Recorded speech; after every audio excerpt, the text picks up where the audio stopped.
Puji nama Tuhan, Shalom. Salam jumpa kembali bersama dengan saya, Pendeta Dede Dula dalam Renungan 10 Menit.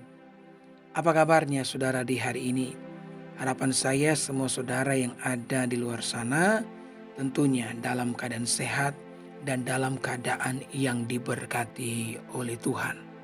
Hari ini dalam Renungan 10 Menit, saya ingin menyampaikan sebuah tema, yakni kasih yang lebih besar dari pelanggaran. Saudara, tahukah Anda bahwa ketika Allah mengasihi kita, ketika Allah mencintai manusia, maka Allah melakukannya dengan cinta yang besar. Hal ini tergambar jelas di dalam Yohanes pasal 3 ayat 16 yang berkata, "Karena begitu besar kasih Allah akan dunia ini." Jadi Allah mengasihi dunia dengan kasih yang besar. Maka Allah memberikan anaknya yang tunggal. Dalam bahasa Inggris mengatakan the only begotten son, satu-satunya anak yang tunggal diberikan kepada manusia.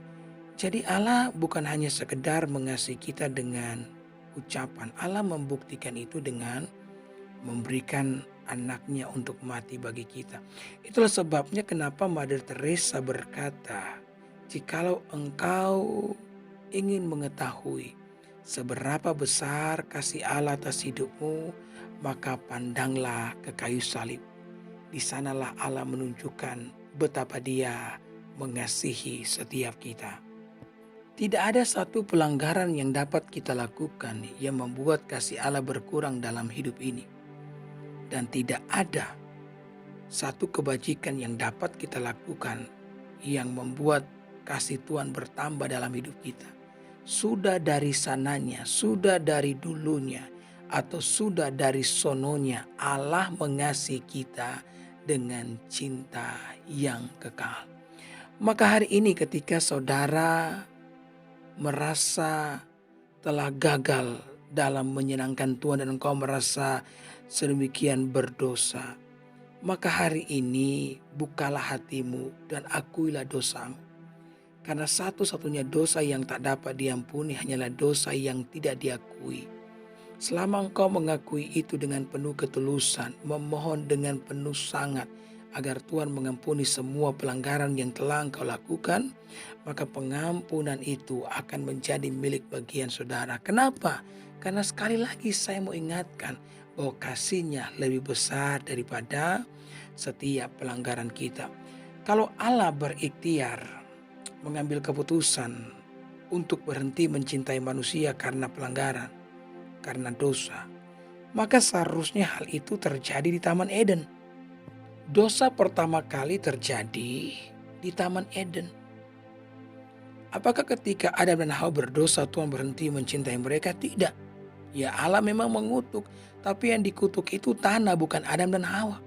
Dalam Yeremia pasal 31 ayat yang ketiga mengatakan, "Dari jauh Tuhan menampakkan diri kepadanya dan berkata, Aku mengasihi engkau dengan kasih yang kekal. Sebab itu aku melanjutkan kasih setiaku kepadamu." Jadi Allah mengasihi manusia dengan kasih yang kekal. Sehingga pelanggaran yang terjadi di Taman Eden tidak membatalkan cinta Tuhan kepada manusia. Dan Alkitab mengatakan bahwa dengan cinta yang besar itu Allah melanjutkan kebaikannya bagi setiap kita.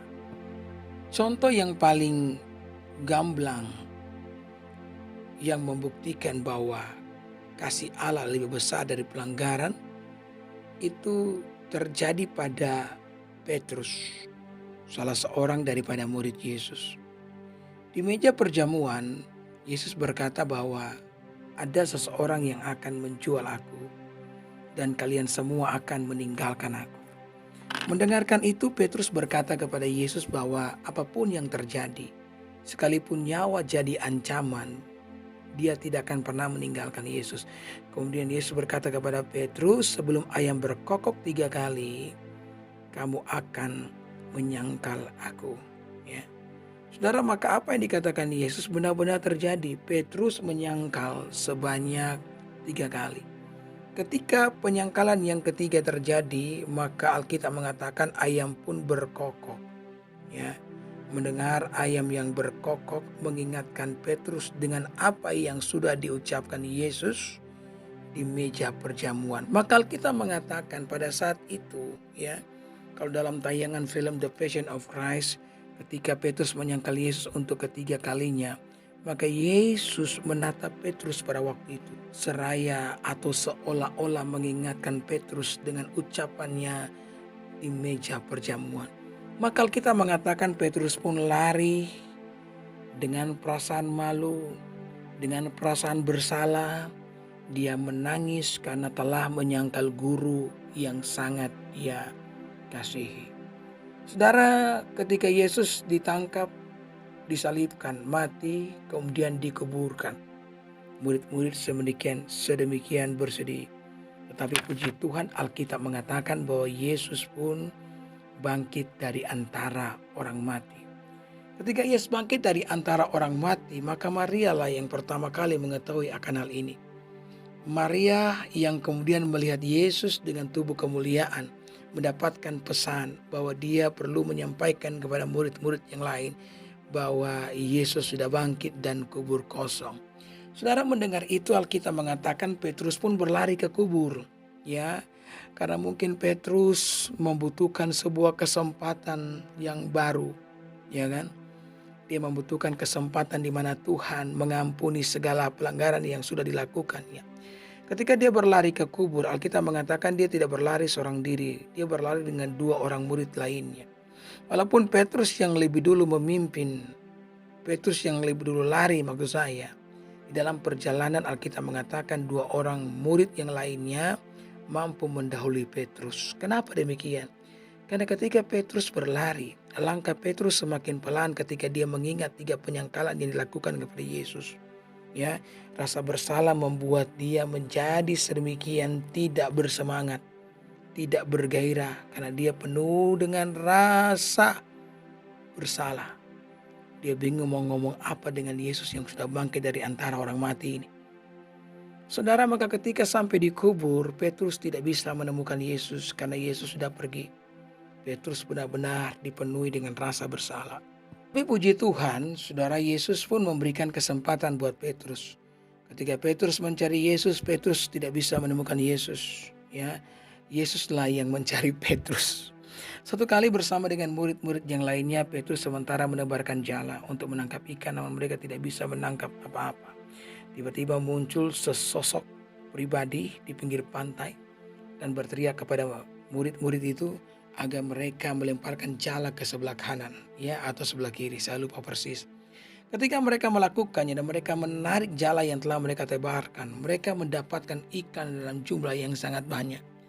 Ternyata ketika ikan itu sangat banyak, hal itu mengingatkan Yohanes bahwa orang yang memerintahkan mereka menebarkan jala adalah Yesus. Maka Yohanes pun berkata kepada Petrus, "Petrus, itu Yesus." Maka Petrus yang menunggu kesempatan ini, Alkitab mengatakan dia langsung terjun ke dalam air, ya. Dia berenang ke tepian mendapati Yesus. Sampai di sana pun Yesus berkata kepada Petrus, "Petrus, apakah engkau mengasihi aku?" Petrus menjawab, "Ya Guru, aku mengasihi engkau." Pertanyaan yang kedua, Yesus bertanya, "Petrus, apakah engkau mengasihi?" Maka Petrus menjawab, "Ya, aku mengasihi engkau Tuhan." Yesus bertanya untuk ketiga kalinya, mengingatkan 3 penyangkalan. Saudara, ketika kita gagal 3 kali, Tuhan kasih kesempatan 3 kali. Ketika kita gagal 5 kali, Tuhan kasih kesempatan kepada kita 5 kali. Ada sebuah pepatah mengatakan bahwa semua orang berhak untuk kesempatan yang kedua, tapi tidak untuk kesalahan yang sama. Tetapi saya mau sampaikan di dalam Yesus hal ini tidak berlaku. Ketika engkau gagal 100 kali pun, maka 100 kesempatan diberikan kembali kepada setiap saudara. Maka untuk ketiga kalinya ketika Yesus bertanya, "Apakah engkau mengasihi aku?" Petrus pun berkata, "Guru, engkau tahu segala sesuatu." Ini versinya saya, ya. "Bahkan sebelum saya menyangkal engkau tahu bahwa saya akan melakukan. Maka gunakanlah Guru kemampuanmu itu, kemahatauanmu itu untuk menyelidiki hatiku, maka engkau akan menemukan bahwa di tengah-tengah kelemahan yang aku miliki, aku ini mengasihi engkau. Maka kata Yesus kepada Petrus, gembalakanlah domba-dombaku. Saudara, di antara murid-murid lainnya, Petrus yang paling banyak melakukan pelanggaran kepada Yesus. Tetapi kalau kita perhatikan, di antara 12 murid, Petruslah yang dipakai Tuhan secara luar biasa. Kenapa bisa demikian? Karena sekali lagi, kasih Allah lebih besar daripada pelanggaran yang dapat kita lakukan di dalam hidup kita. Amin.